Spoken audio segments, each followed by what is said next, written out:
Hey, and welcome back from Galveston, Texas. Even though I was born in Houston, Texas, which makes me a native Texan, I grew up in Gadsden, Alabama. Well, back in 1979, after I decided to start running, my third race was the Vulcan 10K down in Birmingham, Alabama. It was in November of 1979.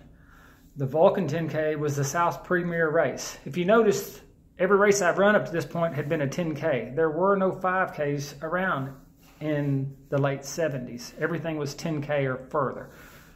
I went down to Birmingham. Well, my mom had fed me that morning milk and white powder donuts for breakfast.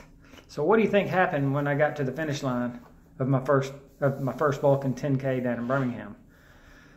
You know what happened. I ended up throwing up all over the place. My point is, you need to get your nutrition right for running and racing.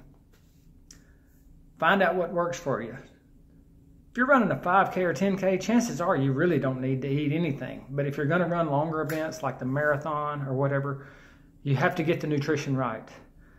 Getting nutrition right is important throughout our lives. I'm always preaching that you got to keep moving and we got to keep moving. But you also got to make healthy choices when it comes to eating. Just running and exercising alone will not keep your body fit. I'm guilty about not eating enough. Yes, I said it. I don't eat enough. I'm one of those types that don't like to eat. Eating is typically an inconvenience for me, and I tend to skip some meals, which I don't recommend. Most Americans are just the opposite. They typically eat too much. They think, well, I go out and run 3 miles, I can eat whatever I want. And that's simply not true. Make healthy choices.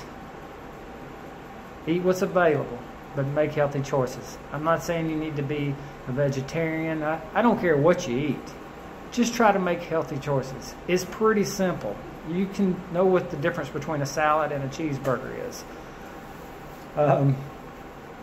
Real easy to do.